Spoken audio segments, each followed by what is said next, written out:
Viewers அனைவருக்கும் வணக்கம். இது நம்ம சேனல் க்ரோ எக்ஸ்பர்ட். இன்னைக்கு நம்ம என்ன பார்க்க போறோம் அப்படின்னா, ஜென்ரலாக ஒரு ஸ்டாக் அனலைசிஸ் பண்ணும்போது நம்ம நிறைய ஸ்டாக்கை வந்து ஜென்ரலாக கடன் கோத்ரூ பண்ற மாதிரி இருக்கும்.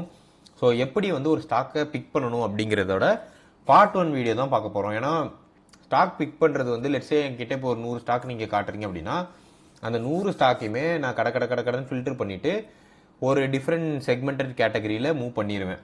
ஓகே, அதை நான் எப்படி குயிக்காக பண்ணுறேன் அப்படிங்கிறது தான் இந்த வீடியோவில் பார்ட் 1. ஸோ இதை வச்சு நம்ம ஒரு ஸ்டாக்கை பிக் பண்ணி இன்வெஸ்ட் பண்ண முடியாது, பட் இதுதான் எல்லாத்துக்குமே base. So with that note 5 pillar பற்றி இந்த வீடியோவில் பார்க்க போகிறோம். 10 கீ மெட்ரிக்ஸ் வந்து எக்ஸ்பிளைன் பண்ண போகிறோம். அண்ட் அந்த மெட்ரிக்ஸை எப்படி 2 ஸ்டாக்குக்கு அகேன்ஸ்டாக நம்ம கம்பேர் பண்ண போகிறோங்கிறதும் இருக்கும். HDFC versus Yes bank.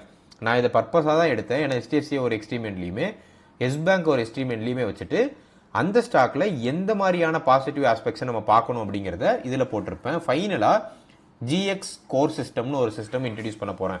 இது வரைக்கும் நம்ம சேனலை சப்ஸ்கிரைப் பண்ணனா மறக்காமல் சப்ஸ்கிரைப் பண்ணிருங்க. இந்த மாதிரியான இன்வெஸ்ட்மெண்ட் வீடியோ தெரிஞ்சுக்கணும்னா பெல் ஐக்கான் ப்ரெஸ் பண்ணிருங்க.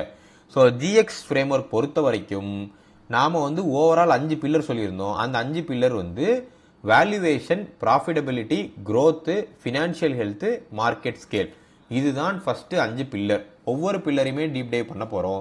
அண்ட் வர்ற எல்லா ஸ்கோர்ஸையுமே 100க்கு எவாலுவேட் பண்ணிட்டு அண்ட் எந்த ஸ்டாக்லாம் 65 அண்ட் அபோவ் இருக்கோ அந்த ஸ்டாக்ஸை மட்டும்தான் நான் லெவல் 2 லெவல் 3 அனாலிசிஸ்க்கு மூவ் பண்ணுவேன். லெவல் 2 லெவல் 3 அனாலிசிஸ்னா என்னங்கிறதையுமே இந்த வீடியோட எண்டில் இருக்கும். ஸ்கிப் பண்ணாமல் பாருங்கள். ஸோ பில்லர் 1 பொறுத்த வரைக்கும் வேல்யூவேஷன் பல்ஸ். ஸோ வேல்யூவேஷன் பல்ஸில் நம்ம கீயாக எடுக்க வேண்டிய மெட்ரிக்ஸ்னா பிஇ. ஸோ பிங்கிறது ₹1 ப்ராஃபிட்டு கம்பெனி ஜென்ரேட் பண்ணுறதுக்கு நாம் எவ்வளோ அந்த கம்பெனிக்கு காசு கொடுக்கணும் அப்படிங்கிறது தான். ஸோ இதை நீங்கள் ஈஸியாக புரிஞ்சுக்கணும் அப்படின்னா இந்த என்டையர் வீடியோமே பிகினர்ஸ்க்கு மட்டும்தான். ஸோ ஈஸியாக புரிஞ்சுக்கணும்னு நினச்சிங்கன்னா இண்டஸ்ட்ரியல் பிஇ அந்த செக்டர் ஆஃப் ஸ்டாக்குக்கு என்ன இருக்குன்னு பார்த்துக்கோங்க. எப்போவுமே இண்டஸ்ட்ரியல் பிஇயை விட கம்மியாகவோ இண்டஸ்ட்ரியல் பிஇயில் இருந்தால் மட்டுமே ஒரு நல்ல வேல்யூவேஷனில் இருக்குது. இல்லை அப்படின்னா சம்டைம்ஸ் 1.3 வரைக்கும் இண்டஸ்ட்ரியல் பிஇயில் இருந்தால் நீங்கள் கன்சிடர் பண்ணலான்னு சொல்லுவேன். டிபெண்ட்ஸ், மற்ற மெட்ரிக்ஸ் எல்லாம் சேர்ந்து ஒரு மாதிரி வந்தால் 1.5 தொட்டுருச்சுன்னா அந்த ஸ்டாக் பக்கம் தலை வச்சு படுக்க வேண்டாம். HDFC பொறுத்த வரைக்கும் இண்டஸ்ட்ரியல் பிஇ 14.79, பட் ஸ்டாக்கோட பிஇ பார்த்தீங்கன்னா 15.36, கொஞ்சம் நல்லா தான் இருக்குது. எஸ் பேங்க் பொறுத்த வரைக்கும் அதே இது 20.34. எஸ் பேங்கோட கேபிட்டல் சைஸுக்கு இது ரொம்பவே ஜாஸ்தி. உங்கள் அண்டர்ஸ்டாண்டிங்காண்டி கீழே அப்படியே ஜஸ்ட் கம்பேர் பண்ணி சொல்லிட்டே வரேன். And book value, price to book value வந்து முக்கியமாக நீங்கள் 2 செக்டாருக்கு நீங்கள் பார்த்தே ஆகணும். இது வந்து செக்டார் வைஸ் செக்மெண்டிங்கில் பேங்கிங்க்கும் என்பிஎஸ்சி ஸ்டாக்குக்குமே ப்ரைஸ் டு புக்குங்கிறது ரொம்ப ரொம்ப ரொம்ப ரொம்ப முக்கியம். அதாவது கரண்ட்டாக அந்த ஷேர் என்ன ப்ரைஸில் வித்துட்டு இருக்கு, புக் வேல்யூ என்னங்கிறது தான்.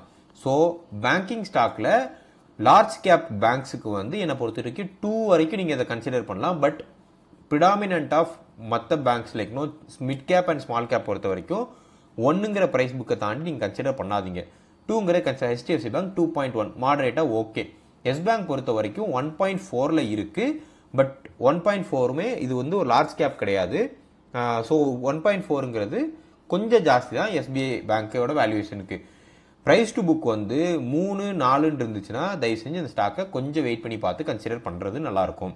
Profitability engine. ஸோ ப்ராஃபிட்டபிலிட்டி பொறுத்த வரைக்கும் ROCE, return on capital equity.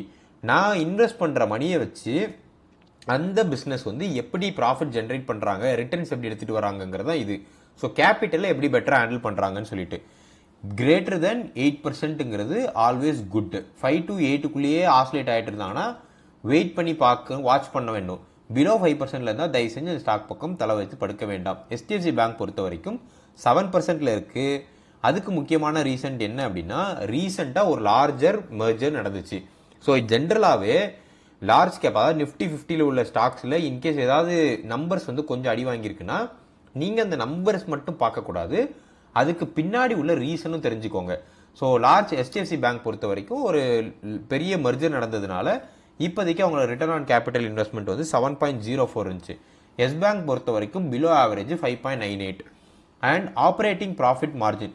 Operating profit மார்ஜின்ங்கிறது ரெவென்யூ ஜென்ரேட் பண்ணுறது எப்படி ஆப்ரேஷன்ஸ் வந்து எஃபிஷியண்டாக வச்சுருக்காங்கிறது தான். கிரேட்டர் தென் 35% இருந்தால் ரொம்பவே நல்லாயிருக்கும் ஒரு ஸ்டாக்குக்கு.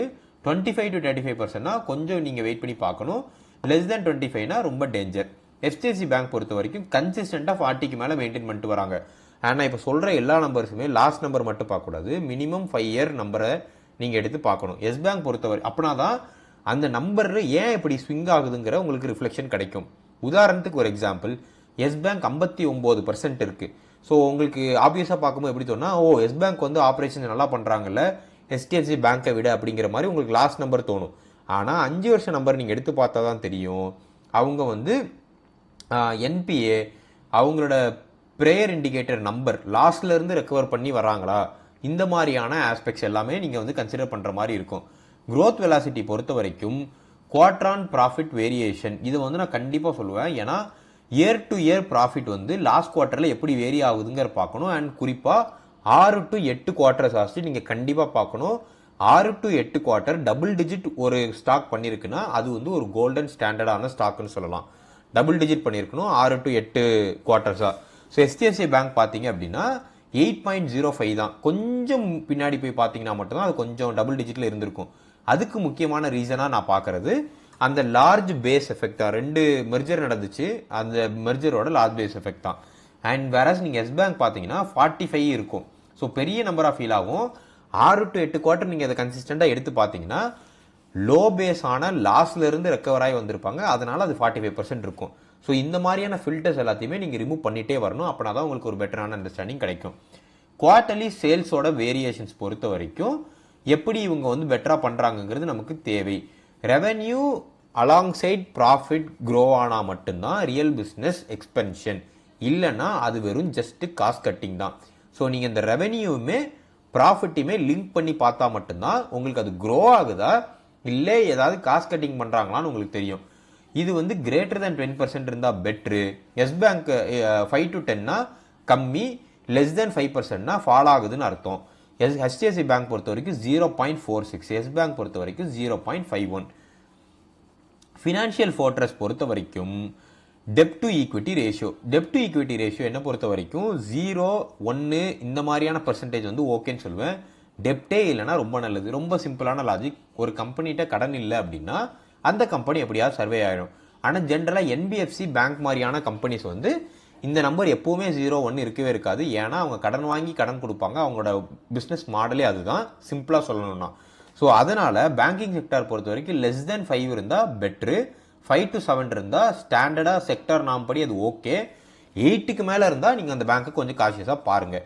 HDFC 6.34 பேங்கிங் நாம்ஸ் படி இது ஓகே. எஸ் பேங்க் வந்து 7.51. இது பேங்கிங் ஸ்டாக்ஸுக்கு மட்டும்தான் பொருந்தும். மற்ற ஸ்டாக்ஸ் பொறுத்த வரைக்கும் நீங்கள் இதுக்குள்ளே கன்சிடர் பண்ணக்கூடாது. டெப்ட் 6, 7லாம் ரொம்ப பிக் நம்பர். டிவிடெண்ட் ஈல்டு பொறுத்த வரைக்கும் மேக்ஸிமம் டிவிடெண்ட் ஈல்டு வந்து நமக்கு ரொம்ப ரொம்ப நல்லது. ஆனால் டிவிடெண்ட் கன்சிஸ்டண்ட்டாக கொடுக்குறாங்களா நீங்கள் பாருங்கள். கன்சிஸ்டன்ட்னு மீன் பண்ணுறது மார்க்கெட்டில் லாஸ்ட் 5 வருஷத்தோட டேட்டா 1.71 HDFC பேங்க்கு consistent, Yes bank 0. Market scale, so market scale பொறுத்த வரைக்கும் ஓவரால் அவங்க மார்க்கெட் வேல்யூ எவ்வளோ இருக்குங்கிறது நமக்கு கண்டிப்பாக பார்க்கணும். அப்போனா தான் உங்களுக்கு இந்த ஸ்டாக்கை எந்த மாதிரியான பொசிஷன் வச்சு பார்க்கணுன்ட்டு. உதாரணத்துக்கு market value of Yes bank வந்து கம்மி compare to market value of HDFC bank. So PE பார்க்கும்போது எஸ் பேங்க் வந்து 20, HDFC bank 15. So market value base பண்ணி தான் பிஇ வேல்யூவை நீங்கள் வந்து எவாலுவேட் பண்ணணும். நாட் ஓன்லி பிஇ வேல்யூ, எல்லா மெட்ரிக்ஸுமே. So market value point of வியூவில் HDFC பேங்க் வந்து ஒரு large cap, India's largest private sector bank. ஏன் சொல்கிறேன்னா bigger the market value too big to fail. இது இந்தியாவோட பொருளாதாரத்தை அஃபெக்ட் பண்ணும், அதனால இது too big to fail. Annual sales revenue அதாவது TTM, ஸோ டோட்டலாக உள்ள லாஸ்ட் 12 மந்தோட ரெவென்யூ எப்படி இருக்குங்கிறது நமக்கு தெரியணும். பாசிட்டிவாக இருந்தால் அது ஒரு பெட்டரான ஸ்டெபிலிட்டி இண்டிகேட் பண்ணுதுங்கிறது. ஸோ லார்ஜர் பேங்காக இருக்கிறதுனால 3.49 lakh crore வந்து HDFC பேங்க்கு. எஸ் பேங்க் பொறுத்த வரைக்கும் 30,000 crore கிட்ட ஓவரால் பண்ணியிருக்காங்க. ஸ்மால் பேங்க்கு எட் growing bank. So overall neck to neck compare பண்ணி பார்த்ததுல ப்ராஃபிட்டபிலிட்டி பாயிண்ட் ஆஃப் வேல்யூவேஷனு, profitability, financial health, market scale, இந்த மெட்ரிக்ஸ் நீங்கள் பார்க்கும்போது உங்களுக்கே தெரிஞ்சிருக்கும். ஃபிசிக்கலாக பார்த்தாலே உங்களுக்கு தெரியும், ஓகே HDFC பேங்க் பார்க்கறதுக்கு கொஞ்சம் பெட்டராக செக்மெண்ட் ஆயிருக்குன்னு சொல்லிட்டு. இந்த சார்ட்டு மோரார்லெஸ் யூனிஃபார்மாக இந்த ரேடார் சார்ட் வந்துருந்துச்சு அப்படின்னா good to go to level 2. இந்த ரேடார் சார்ட் வந்து மோரார்லெஸ் யூனிஃபார்மாக இல்லை, ஒரு பக்கம் இன்க்ரீஸ் ஆகி ஒரு பக்கம் ஸ்குவீஸாக இருக்குன்னா இப்போதைக்கு அந்த ஸ்டாக்கை தவிர்ப்பது பெட்டராக இருக்கும். அண்ட் இப்படி தான் நான் ஸ்கோர்ஸ் வந்து ஓவரால் பண்ணிவிட்டு லைக் 20க்கு எவ்வளோ வாங்கியிருக்காங்க அப்படின்னு பார்த்தீங்க அப்படின்னா HDFC பேங்க் வந்து 17 15 11 14 20 இந்த மாதிரி வாங்கியிருக்காங்க. Overall HDFC bank 77 out of 100, 40 Yes bank 48 out of 100. So இப்போ என்ன கேட்டிங்க அப்படின்னா டெஸ்ட் 1ல் HDFC பேங்க் 65ங்கிற பாஸ் மார்க்கை தாண்டி 77 வந்துருச்சு. ஸோ நான் இந்த பேங்க்கை நெக்ஸ்ட் லெவலுக்கான வேலிடேஷனுக்கு மூவ் பண்ணிடுவேன். ஸோ இது ஜஸ்ட் லெவல் 1 வீடியோ தான். லெவல் 2 வீடியோ வந்து நம்ம இன்ஸ்டிடியூஷனல் இன்டெலிஜென்ஸ் பற்றி பார்க்க போகிறோம்.